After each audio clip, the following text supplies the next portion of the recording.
Dave Snider, a senior partner in community outreach and institutional adjunct instructor for the Redemption Project. This is a St. Paul-based nonprofit dedicated to supporting justice-involved individuals.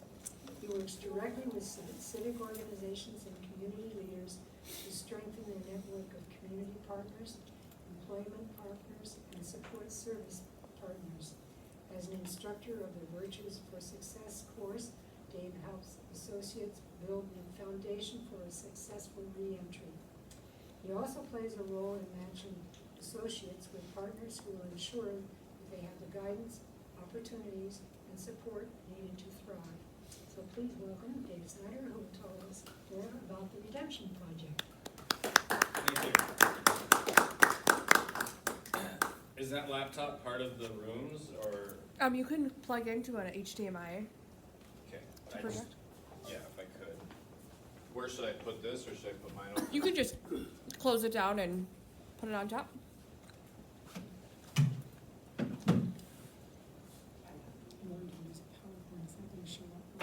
It will. Yep, he's just gotta plug in.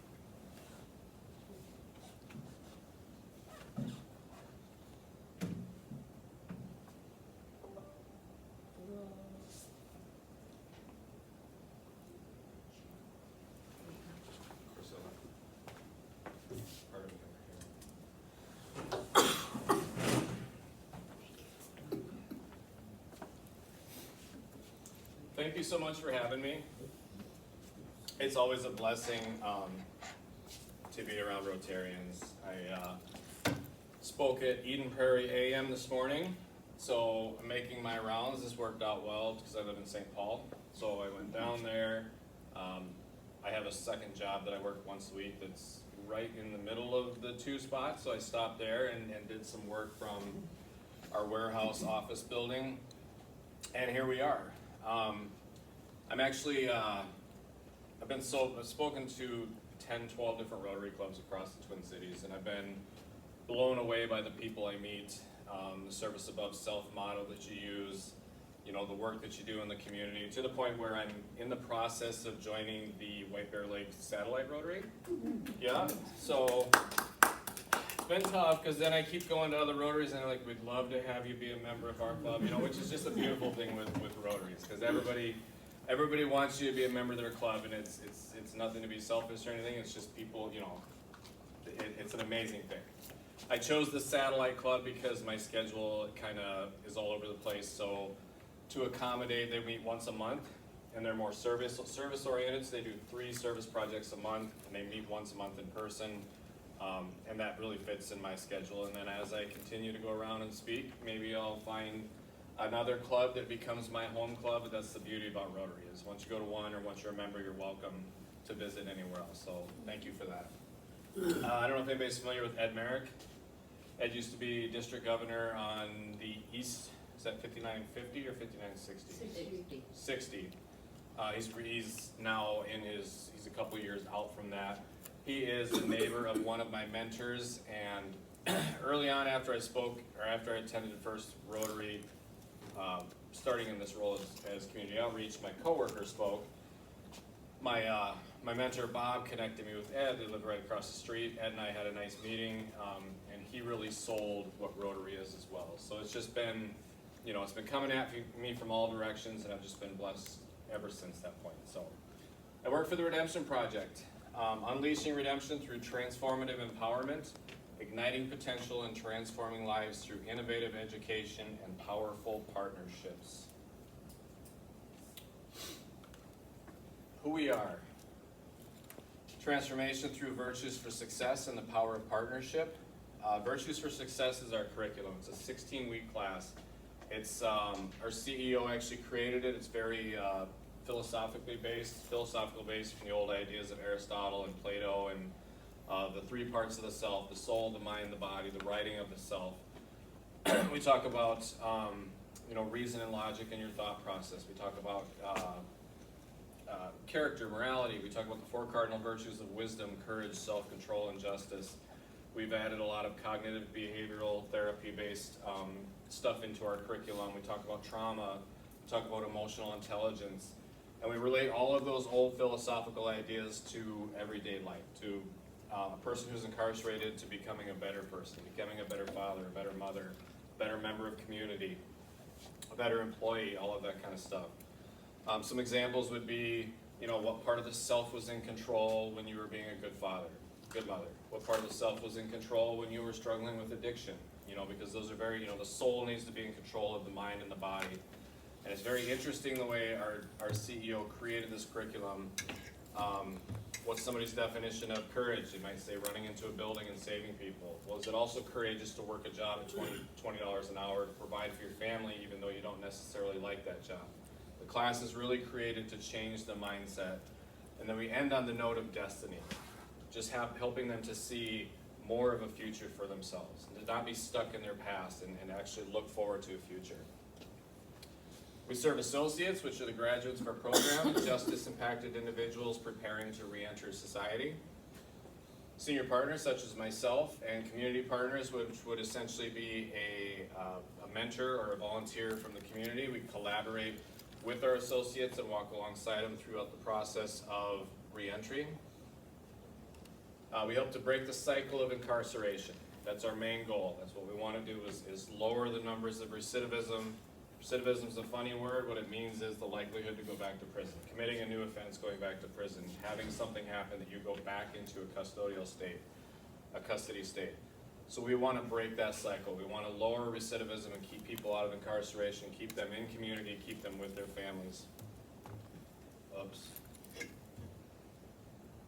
That's Dwight, handsome fellow is Dwight Tossenson, our CEO, founder of the Redemption Project, architect of the Virtues for Success curriculum, and leader in Second Chances. Why the work matters.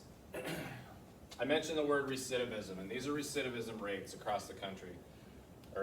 This is the state of Minnesota. The state of Minnesota's recidivism sits at about 38%. What that means is within 3 years, 30% of the population's release are going to go back to some kind of incarceration. The federal system, some other states, sit as high as 71%. We sit below 11%. Some of these, I'll pick on the state of Minnesota specifically, and no offense, but Minnesota has criteria that they consider recidivism. They have to have been out for at least a year. They have to have committed a new crime. There's certain criteria that creates this number. If you take some of that stuff away, it might be a higher number. We track everything. We track if somebody gets in an argument at the halfway house and goes back to incarceration. If their custody level changes for any reason, we track that as recidivism. Granted, we don't work with the populations, the sizes that these other organizations do, but there's still something to be said to the success of our numbers. I think currently it sits at 9 point something, but we're comfortable to put 11% on there because we're always consistently below that. Why it works.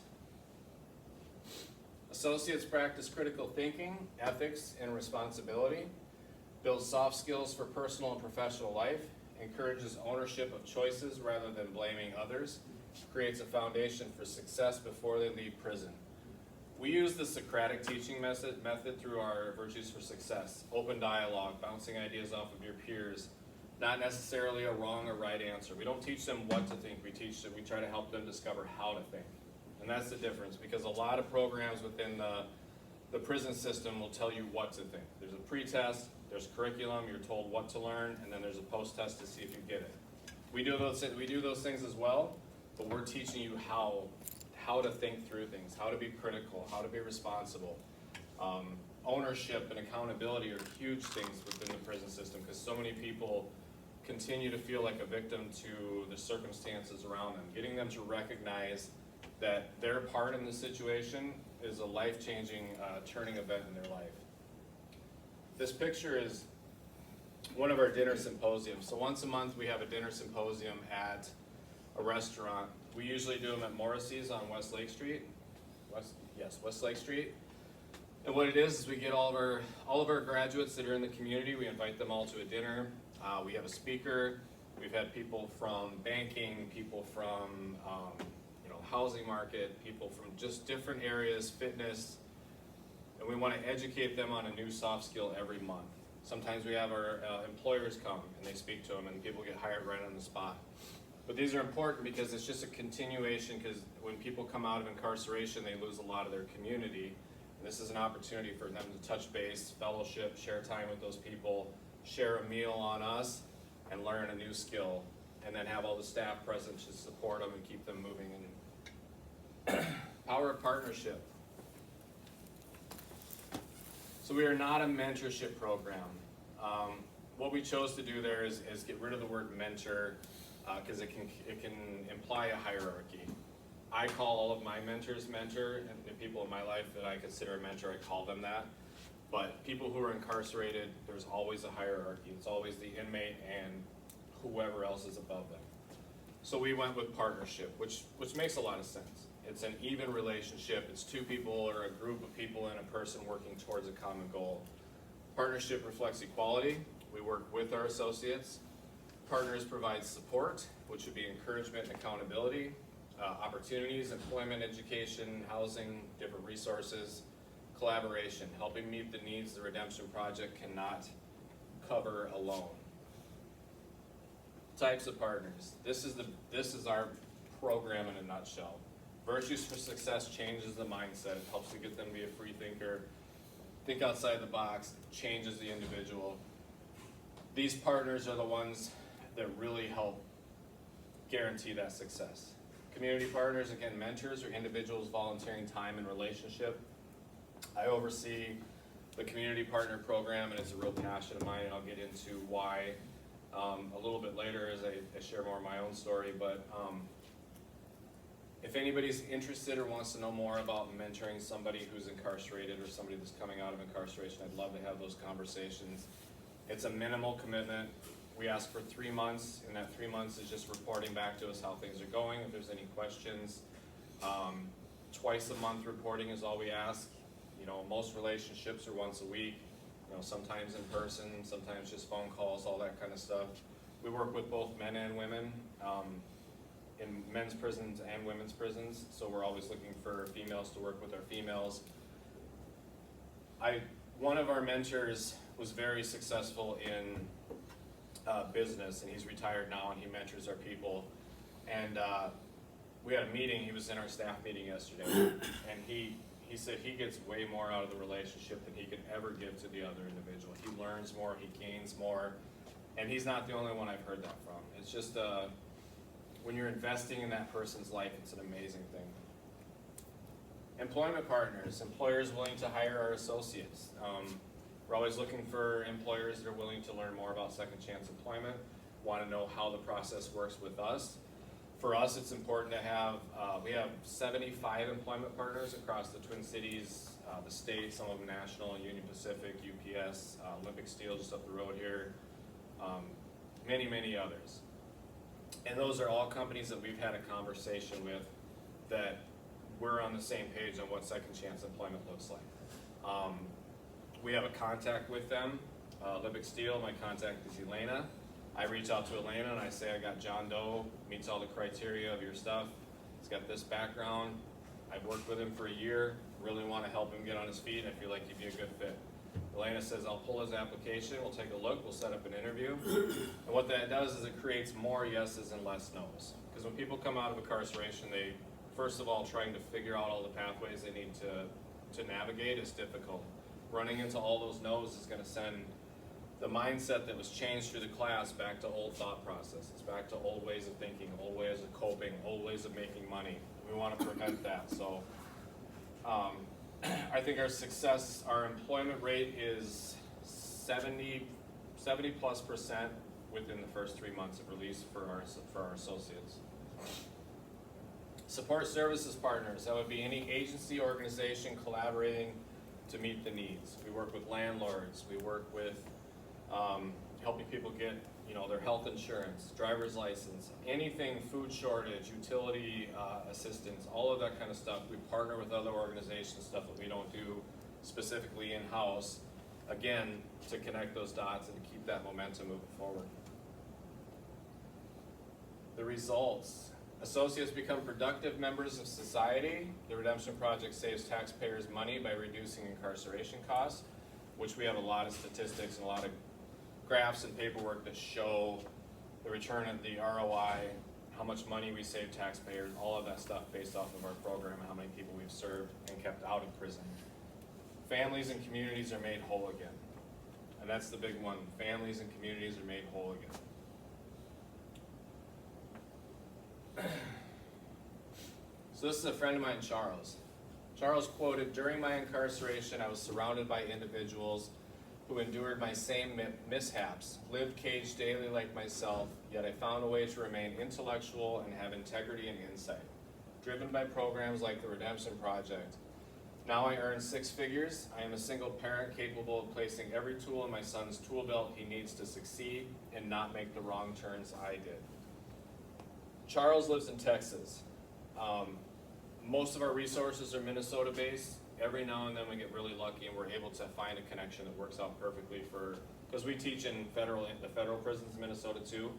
And when we do a federal cohort, maybe 2 of them released to Minnesota. The rest of them are going all over the country. Charles happened to be in San Antonio.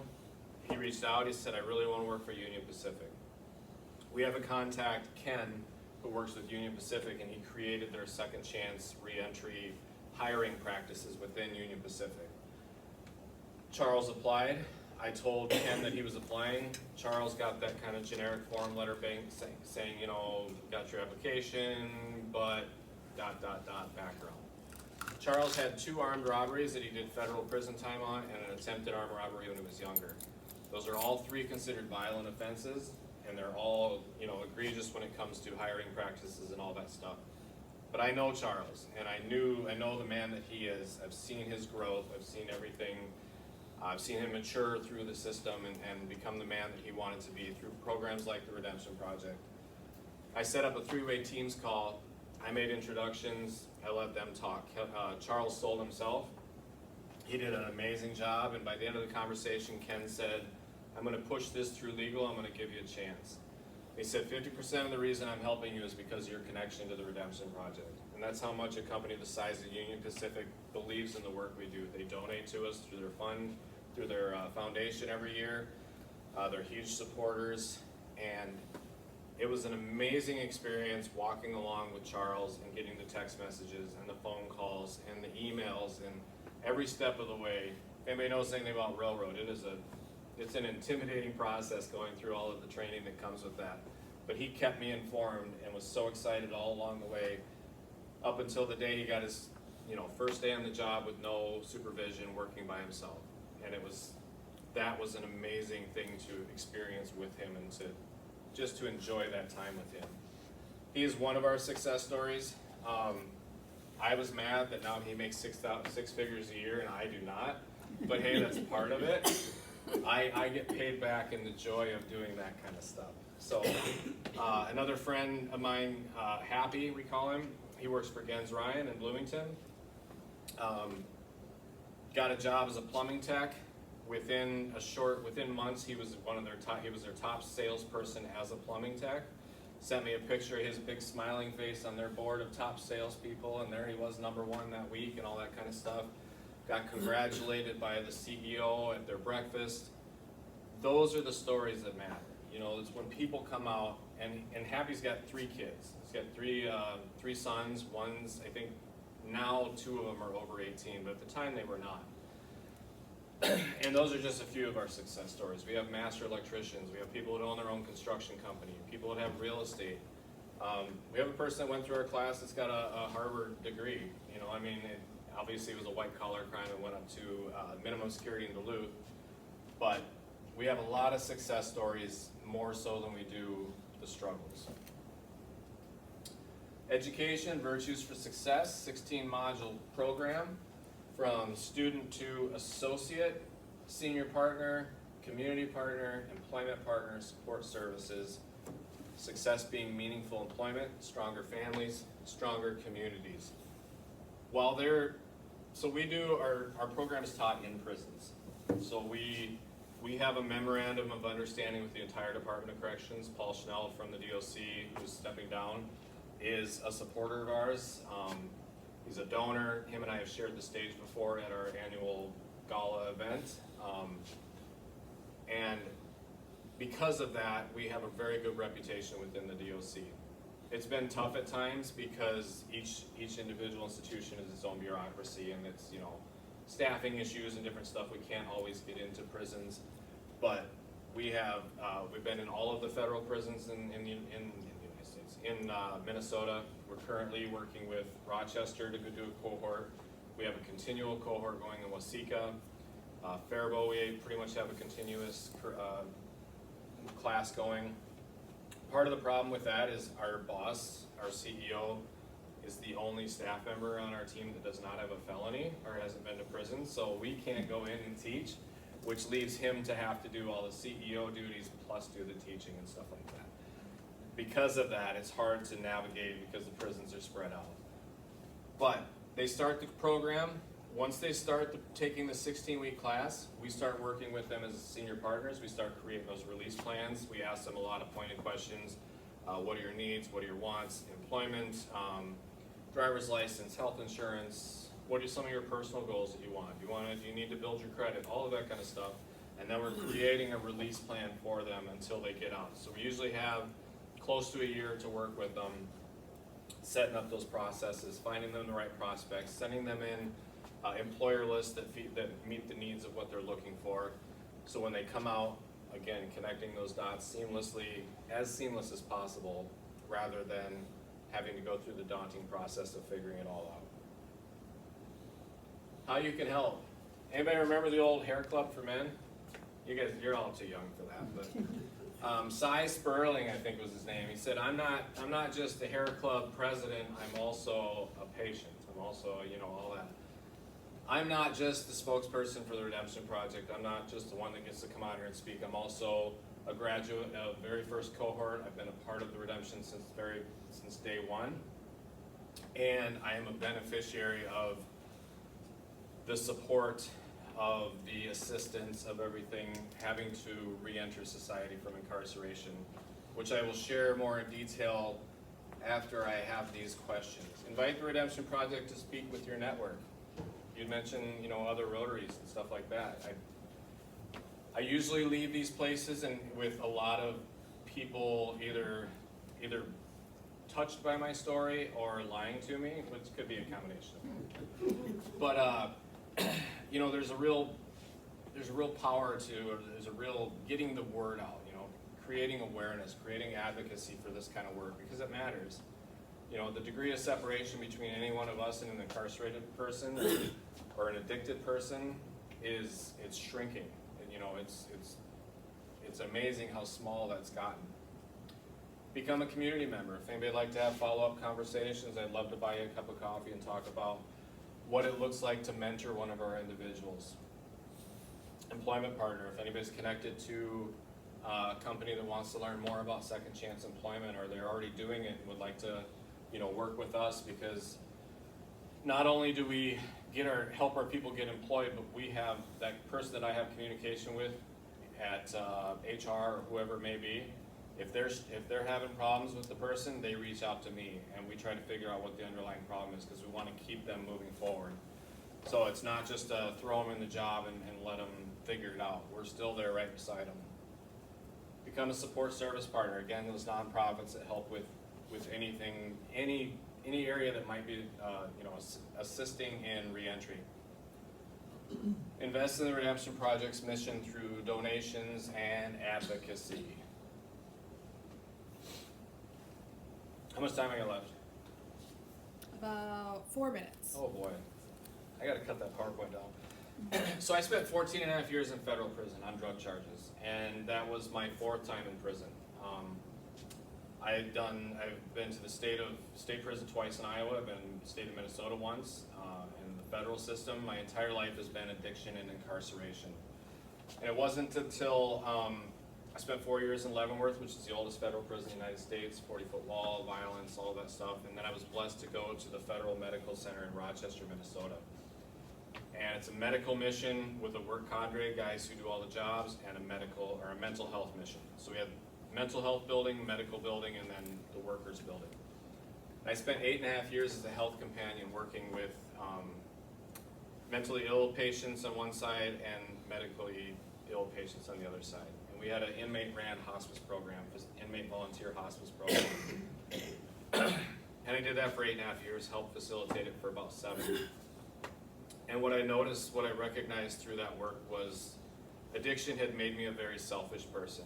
And the act of caring for people in such an intimate setting was slowly pushing that selfishness back, and it became more selfless.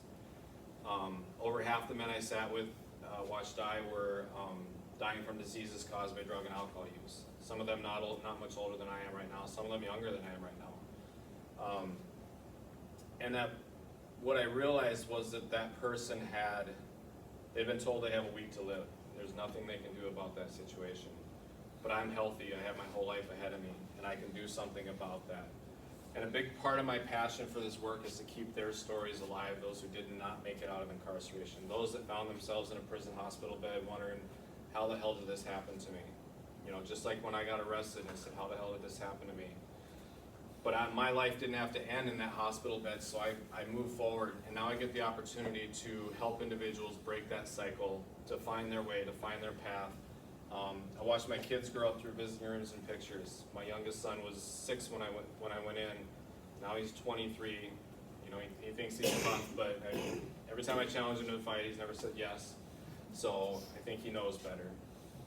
But I've seen the traumas inflicted on my kid's life. My oldest son has been in prison. He's actually doing outpatient treatment right now because he relapsed on meth recently. Originally from Iowa, so my entire family's in Iowa, which has been tough to navigate starting a new life up here while holding those relationships back there. Kids are all grown.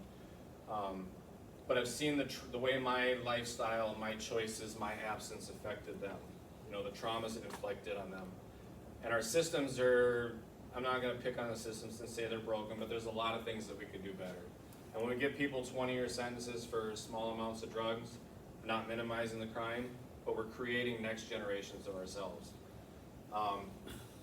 So we don't work with prison reform, we don't work with lowering sentences, we don't work with all that stuff. We work to try to help people navigate their ways forward so they can stay in those lives with their families. I couldn't be the man I am today had not our co-founder, who has separated himself from our program just because he doesn't want to be identified as justice involved anymore. He was the CEO and co-owner of a bank up here in the Twin Cities. Got in some trouble, obstruction of justice charge, 14-month federal sentence. Met people like me. He went from $1 million plus a year to making 12 cents an hour, making beds in a hospital, being trained by me. And we got to know each other, and he wanted to make a difference because he heard all of the stories about that revolving door of recidivism, the lack of resources, the lack of support. But he was the person that started to see more in myself that I could see. You know, I was living in my past, I was living in my shame, I was living in my stigma, and he saw me for who I was, and he kept watering that seed that he planted until I started to believe it myself. And that's what we do. We invest in the lives of people and help them to see themselves for more than what they feel like they identify as. So I will close with that. Sorry, I ramble on. Thank you so much. Will you stay around if people have additional questions? Yes, All right. Don't leave quite yet. As a thank you for your lovely presentation, we have some Scenes of Golden Valley note cards. Awesome. As a level of appreciation and gratitude for your speaking today. Thank you so much. All right, we will now stand and do the 4-way test. This is the 4-way test of the things we think, say, or do. First. Is it the truth? Second. Is it fair to all concerned? Third. Will it build goodwill and better friendships? Fourth. Will it be beneficial to all concerned? And fifth. Have fun! All right. Would you like to get a picture with you? Oh yes, I need one for my